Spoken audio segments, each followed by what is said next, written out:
Γεια σας φίλες και φίλοι της Μελισσοκομείας. Καλώς ήρθατε σε ένα ακόμα βίντεο εδώ στο κανάλι μας.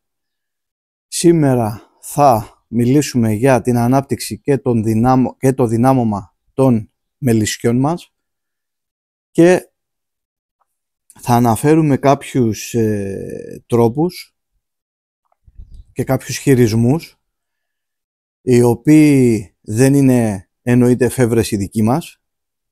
Αυτά τα έχω διαβάσει μέσα από βιβλιογραφίες όπως του κυρίου Χαριζάνη. Είναι καθηγητής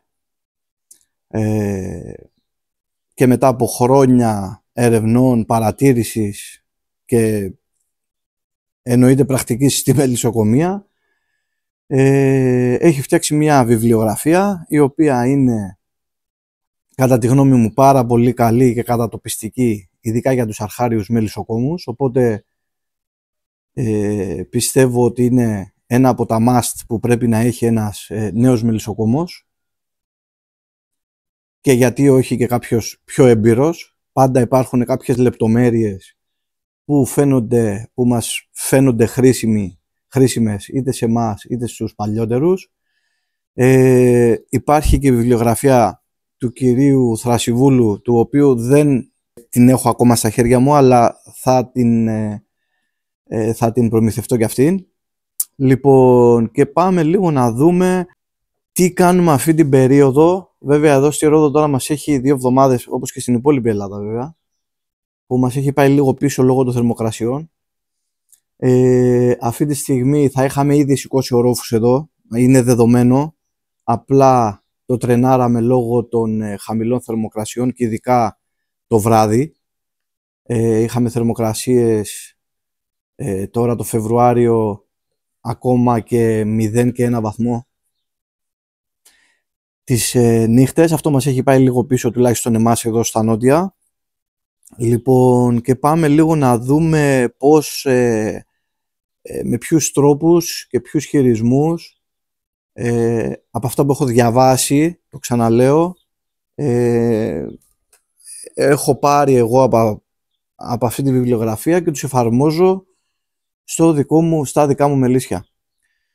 Λοιπόν, καταρχήν ο κάθε μελισσοκόμος πιστεύω ότι γνωρίζει στο μελισσοκομείο του μέσα και ξέρει ότι έχω π.χ.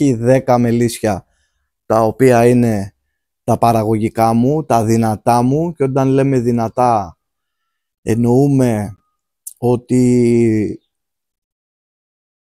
για μένα τουλάχιστον προσωπικά το δυνατό μελίσι ξεκινάει από την Βασίλισσα, το πόσο καλή, πόσο νεαρή είναι, και αυτό το κομμάτι με τις Βασίλισσες είναι μεγάλο κεφάλαιο τώρα, θα το αναπτύξουμε κάποια άλλη στιγμή. Με λίγα λόγια, αυτή τη στιγμή εγώ βλέπω τα μελίσια που έχω και τα ξεχωρίζω και λέω αυτά εδώ είναι τα δυνατά μου, αυτά είναι τα παραγωγικά μου, αυτά που θα πάρω στις ανθοφορίες, και έχω κάποια άλλα τα οποία έχουν μείνει λίγο πίσω. Οπότε τι κάνουμε? Πάμε λίγο να πούμε ότι για αρχή, όταν δούμε ότι οι γύρες έρχονται άφθονες μέσα στα μελίσια μας, δίνουμε εννοείται χώρο στην γονοφολιά. Πώς δίνουμε χώρο στη γονοφολιά και θα εκμεταλλευτούμε το μέγιστο χώρο της γονοφολιάς πριν δώσουμε όροφο? Θα ξεσφραγίσω τα στεφάνια γύρω από το γονό, οπότε ανοίγοντας τα μέλια αυτά, οι μέλισσες θα αναγκαστούν, θα τα πάρουν για να ταΐσουν τους γόνους, και από εκεί και πέρα δίνουμε έξτρα χώρο στα πλαίσια.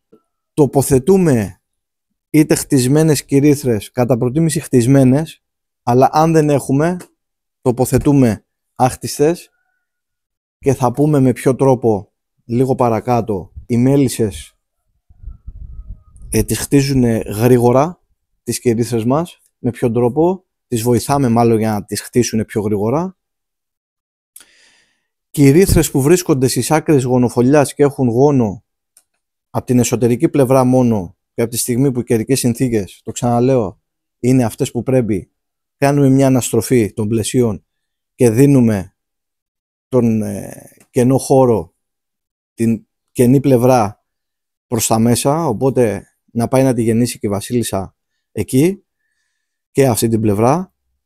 Αν κατά τη διάρκεια άφθονης ανθοφορίας κυρίθρες, δηλαδή σε ένα δεκάρι μελίσι έχουμε 10 πλαισίων, έχουμε μέσα 2 και 3 πλαίσια με μέλι, παίρνουμε τα 2, εγώ αυτό κάνω, παίρνω τα 2 και αντικαθιστώ αυτά τα 2 με άδειες κυρίθρες ή με άχτιστα πλαίσια.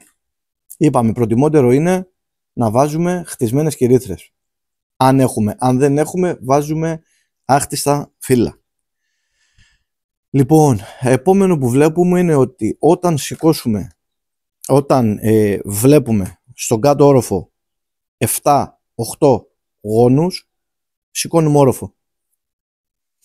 Όταν σηκώσουμε όροφο και σε επόμενη επίσκεψη στο μελισσοκομείο δούμε ότι έχουμε περισσότερο γόνο πάνω, στον πάνω όροφο, και από κάτω στη γονοφολιά έχουμε λιγότερο, κάνουμε αναστροφή ορόφων.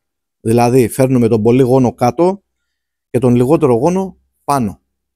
Τώρα πάμε στην τροφοδοσία που κάνουμε εμείς για να ενισχύσουμε και να δυναμώσουμε τα μελίσια μας.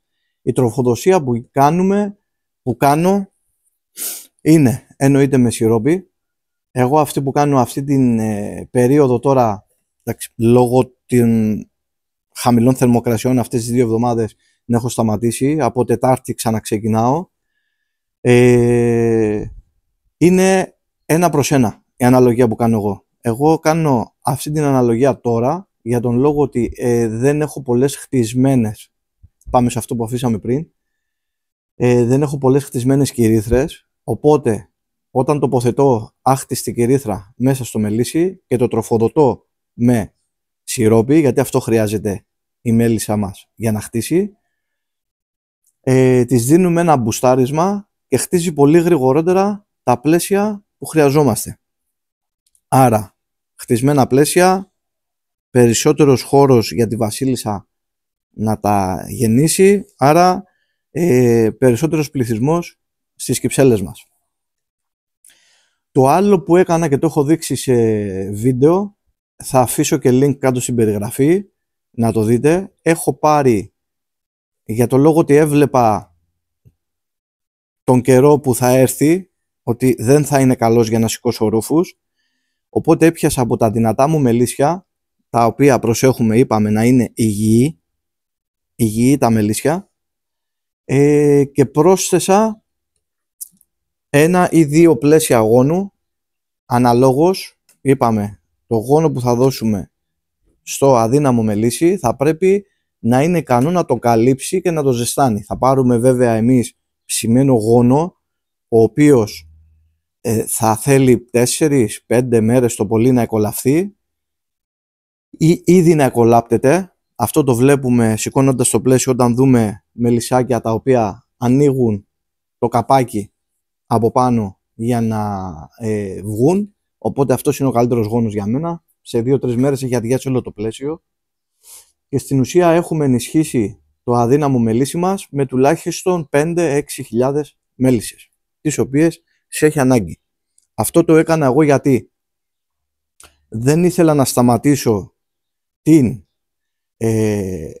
από τα δυνατά μου μελίσια τις βασίλισσες, οι οποίες είχαν ξεκινήσει και απλώναν γόνους σαν τρελές.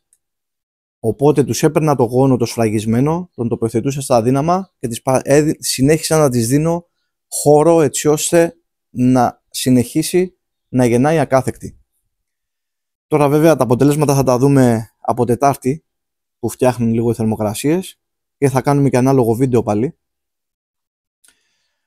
Λοιπόν, ο άλλος τρόπος είναι να δούμε πλέον από εδώ και πέρα αν τα αδύναμα μελίσια για κάποιον λόγο, αφού τους δώσαμε μια ευκαιρία, δεν παίρνουν αμπολόγια, έτσι όπως λέω εγώ.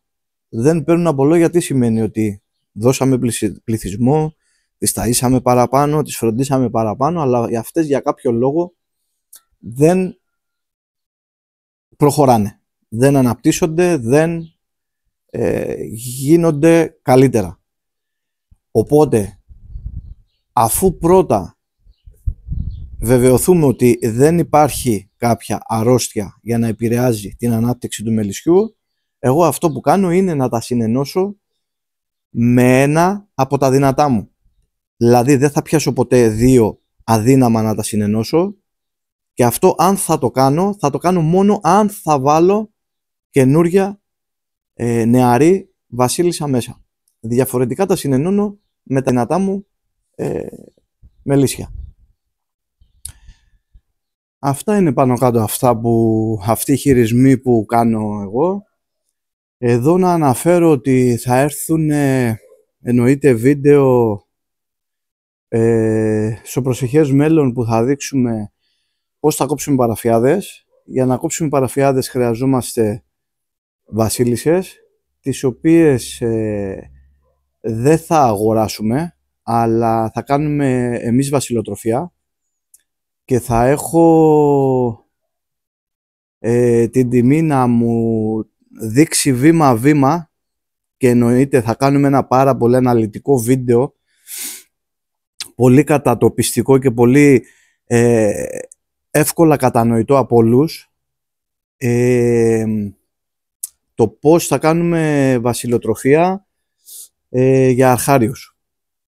Θα είναι με την μέθοδο του εμβολιασμού. Τώρα είτε ξηρού είτε υγρού, θα δούμε πώς θα γίνει, με ποιο τρόπο δηλαδή, ποιο τρόπο θα δείξουμε. Οπότε αν σας άρεσε το βίντεο, κάντε μια εγγραφή, ένα like, και θα τα ξαναπούμε σύντομα. Να είστε καλά.